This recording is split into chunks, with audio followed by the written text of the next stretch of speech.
So after playing Pokemon Violet for 50 hours, I can say that this game is super broken, but I seriously love it. So let's talk about it. So first of all, we're going to talk about the thing that sets this game apart, and that's the first fully open world Pokemon game. This was an absolute feat, and if we look past some of the horrific technical problems, what's underneath here is actually so much fun. So when you start the game, like many traditional Pokemon games, you meet your rival and you choose your starter mons, and that's all pretty traditional. However, soon after, you actually meet the legendary Pokemon, and in this game, they are your rideable mons. So this was a very bold choice, but I believe it was executed very, very well. Quickly, we are led into the story and we meet some of the main cast. So Arven is a guy with a lot of abandonment issues, Nemona is a rich but amazing rival, and Penny is just the shy girl next door.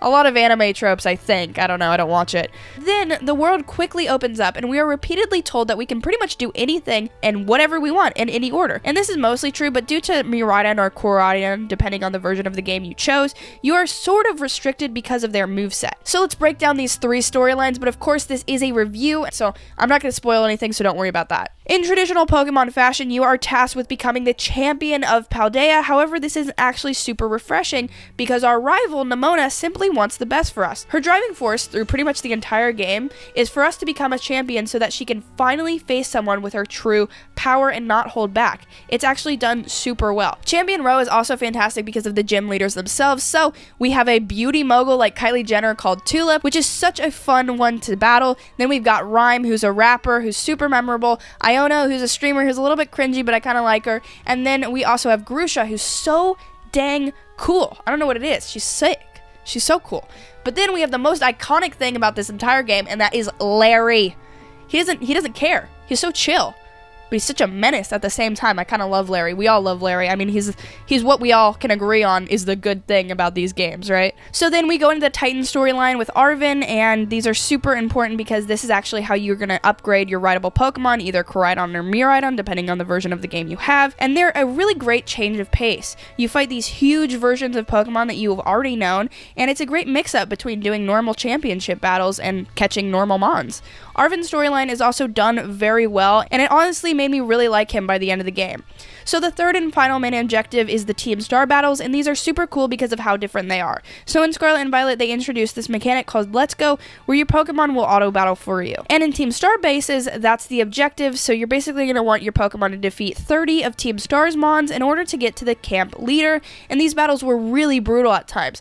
They were so dang difficult, but so much fun. Once you get to the camp leader, you fight a pretty normal battle for the most part, but then you end up literally fighting the car that they're standing on, and these battles are great and really change up the pace again. So this review has been positive, right? I mean, I've honestly loved all the different styles of battles and all the different main side quests, but the one complaint I have, other than the performance, is the absolute lack of voice acting. I mean, it's so jarringly clear that this game needs voice acting. A lot of the trailers we got for this game were voice acted. They can do it. I don't know what it is, they just don't want to, but we're stuck between walls and walls and walls of text, and if they would just talk us through this stuff, it'd be so much more enjoyable, so much more fun, and give so much more personality to these people. They have a whole anime, so I don't really understand why they can't just hire those same people to do a few extra lines for the actual game. We alluded to this a little earlier in the review when I talked about the open world, but honestly, I think it feels really, really good, and in my last video, which you can check out right up here, I had a complaint that the map absolutely sucked, and it still is pretty bad, but you can actually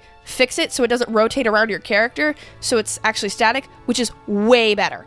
So, big shout out, big thank you to the person who commented that. Thank you so much.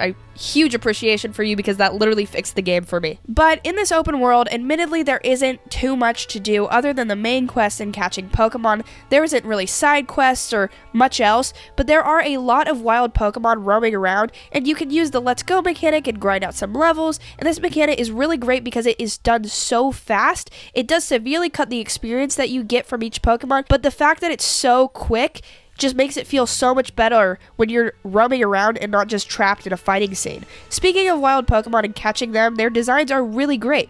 I honestly loved everything about the Paldean Pokemon we have. I think they all look either super funny or super cute or really cool. I will say that the starter evolutions, Quaxley and Fuecoco, as they evolved, they got robbed, and it just turned out pretty bad in my opinion. However, that Underdog really rose up here, and Sprigatito's evolutions are prime. Those are so good. I love them. So I've done a whole 180, so You know, I'm sorry, people's opinions changed, mine has severely changed, but the designs of everything in this game feels like it was done with a lot of care, and they really tried to make a fleshed out world. You can have picnics with your Pokemon where you can breed them, and you can wash them, and you can play ball with them. It's super cute, and there are also different classes that you can take at the school which will genuinely help you learn things about the Paldean region. You can also play this game fully online, and in my experience, it was pretty great. I love being able to run around my world with a friend and just catch Pokemon alongside each other. It's really awesome, and you can also, of course, battle each other, and this works great too. Trading is again pretty simple, and overall, the way they did the online, in my opinion, it was pretty close to perfect. But, sadly, what wasn't perfect is terastallizing. I think this gimmick kind of is super underwhelming. And Pokemon Sword and Shield, we had Dynamaxing and Gigantamaxing, and that felt like it really packs a punch, and I know this is probably a controversial opinion, but I just often forgot about terastallizing, and I think it's like way bigger in competitive play, but when you're going through the gyms and going through the story, it just doesn't really come into play, ever. Like, you can fully get through all of the gyms without terastallizing pretty easily, and I did it for the most part. And the fact that it's so forgettable, I think, is what has me.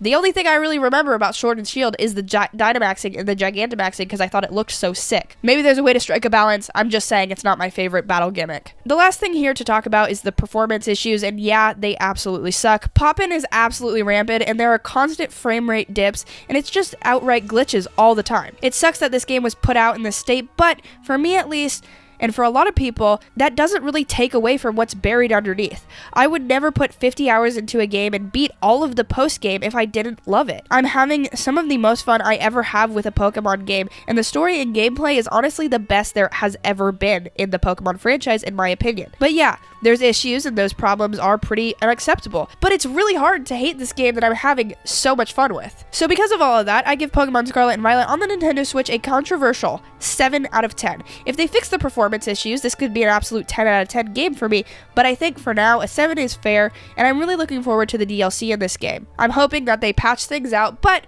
what do you think about this game? Are you picking it up? Have you picked it up? Do the glitches kill the game for you? It's fair if they do. I completely understand. But if this video helped you at all, please drop a like, and why don't you catch that subscribe button in a Pokeball, and make sure you check out this spoiler discussion about everything Pokemon Scarlet and Violet pretty much has to offer. Infinite and I went real deep into it and gave our full, honest opinions.